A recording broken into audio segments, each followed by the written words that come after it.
I'm Sophie Tedmanson, editor of the Australian Women's Weekly, and today I'm joined by Kedda Ghazarian, head of marketing at Bonds. Welcome, Kedda. Thank you. And Jazmaree Bell.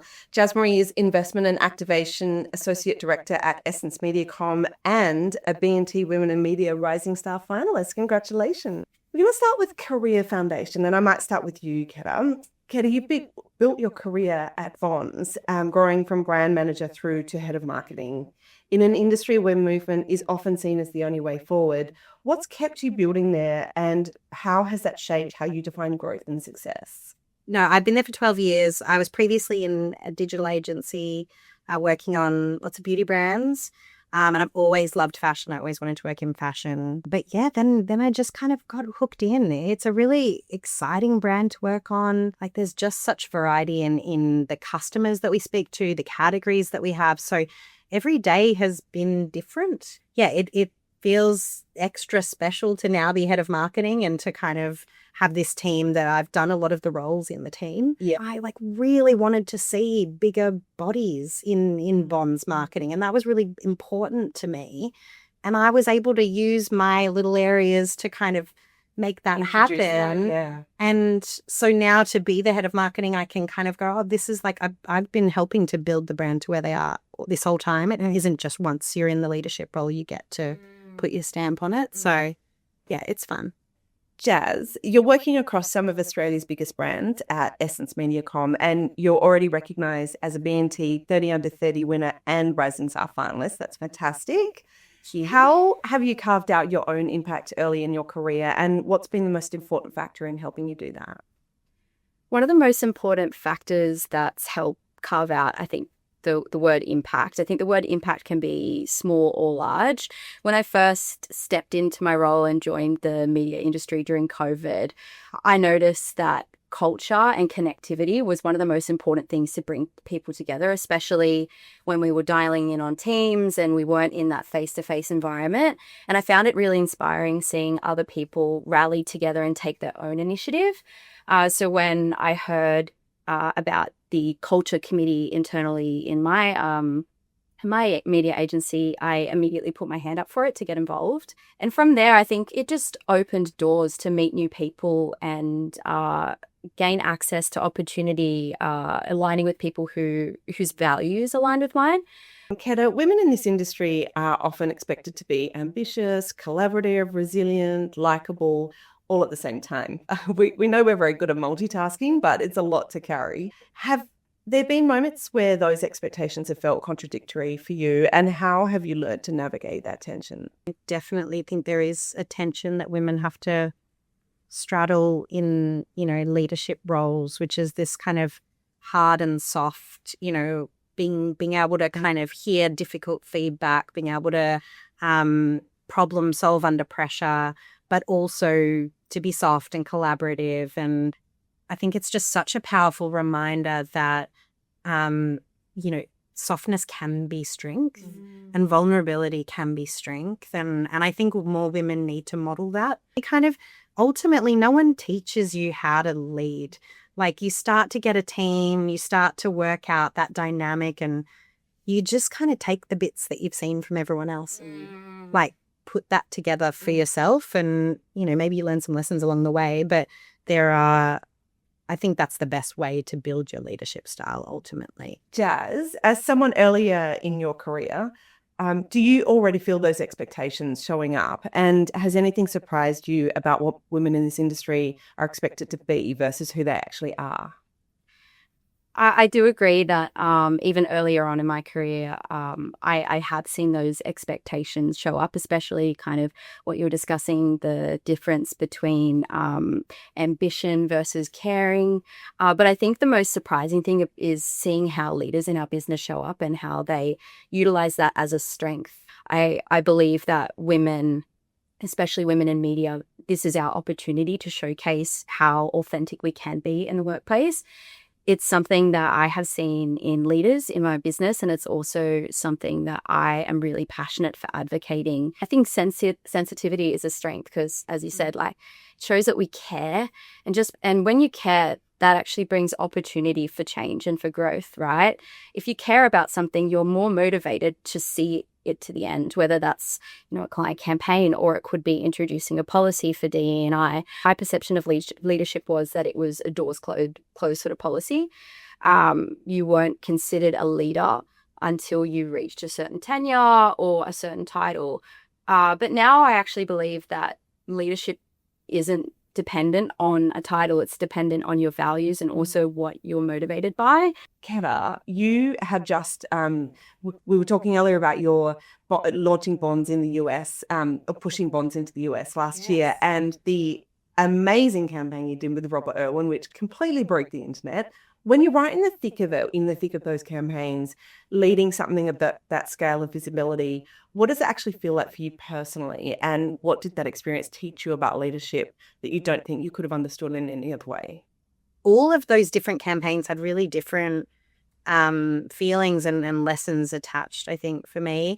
As One by Us is absolutely our kind of platform and brand position in the Australian market, and it rings true to this idea that literally every Australian owns bonds, and we all feel this kind of sense of collective ownership over the brand. So making that campaign felt like a coming home kind of moment for the brand, this idea of really bringing it back to our heartland and celebrating the everyday people who actually make bonds tick. Credible casting call across the entire country. It meant really relinquishing control and letting go of some of the normal parts of what make up a bonds campaign. Normally we work with professional models or people who take their underwear off for a living. And instead we were going around the country to some of the most remote parts of Australia, meeting people who were literally just excited to get their kid off,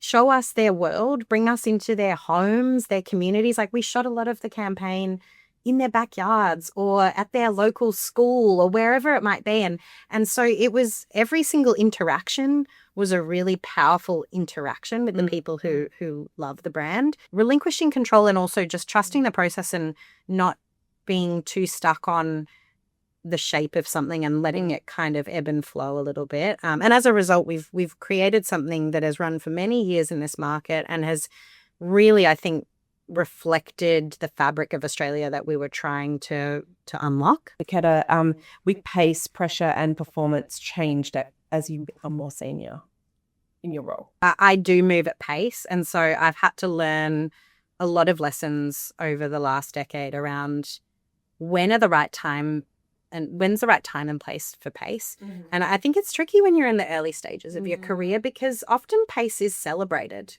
And those people who are doers, who can jump on the tools, who can get things done quickly, you kind of get told that is being efficient, that's being effective. Yeah, pressure is ever present. We're a retail business and retail is under pressure. So, there's lots of big conversations, lots of problem solving, but I do love that part of my job. I really like getting under the hood of a problem and trying to work out how to fix it or how to kind of look at things differently. Jazz, for younger people entering the media now, there's almost an expectation to always be available, informed and ambitious. So what have you learned already about setting boundaries and defining success on your own terms in such a fast-changing industry? Well, I think what Kedda was saying about moving at pace is something that I resonate very strongly with, and it's definitely my kryptonite.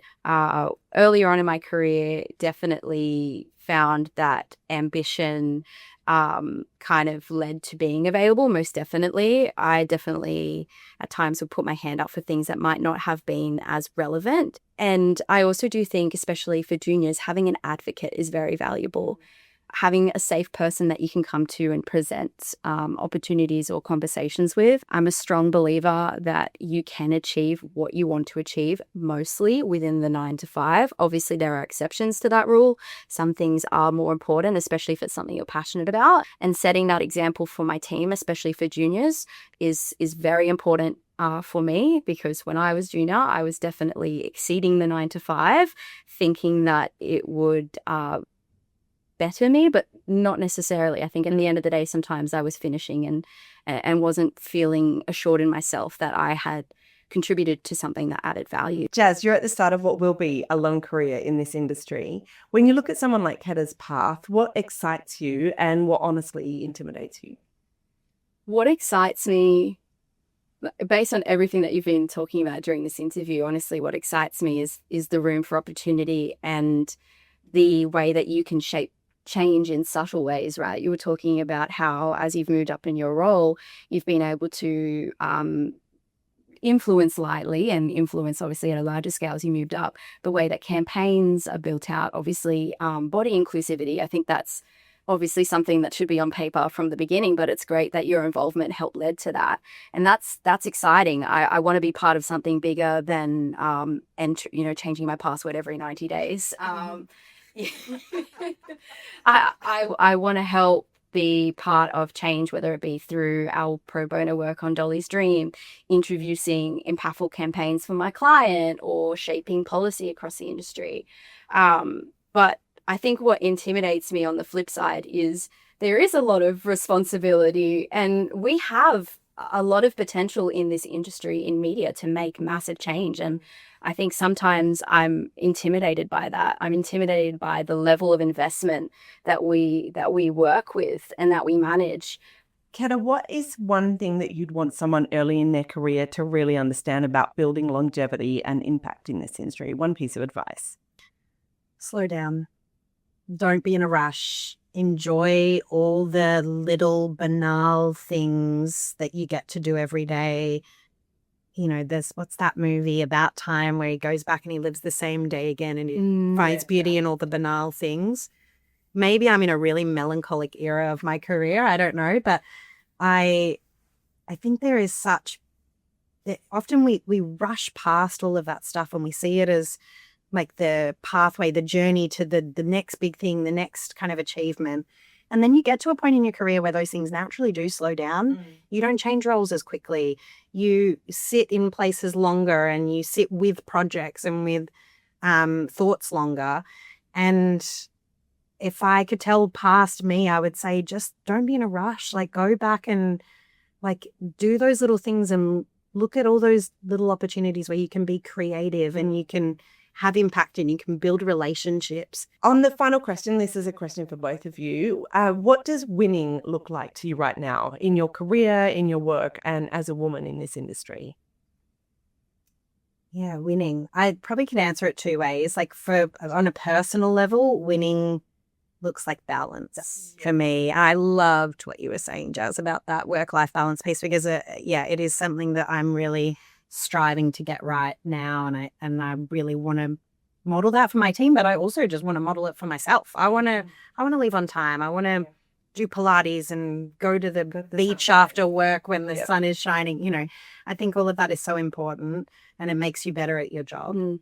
If you had have asked me that question maybe even 2 years ago, I probably would have focused a bit on title and the next promotion and chasing the next goal, which I know you were talking about telling your team to slow down. And as I've progressed, I have realized retrospectively that probably should have taken the advice of my leaders who were telling me the exact same thing. So it's a lived experience. I fear you never do it in the moment. I fear it's a cycle. But if you ask me now what winning is, it's honestly just relating exactly to what you were talking about, right? It's about the impact that I can make on my team, and also how that resonates into perhaps wider industry as well. Across my team, specifically the team that I work on, we are all of our junior roles 100% female, so entry-level roles 100% women, and from that 83% of our team are women as well. So I think there's great opportunity just on the patch that I work on to help set new standards on what it means to win. It's not necessarily chasing a title. It's, did you speak up in a meeting when previously you were too scared to? It's how we can create long-term change and also make someone else feel empowered to make decisions that, have a role and effect and can help long-term and have that longevity. I think that for me is the most important thing, sustainability and longevity. So thank you, Kedda and Jazz, for joining us today for the Superwoman Series presented by Media and B&T.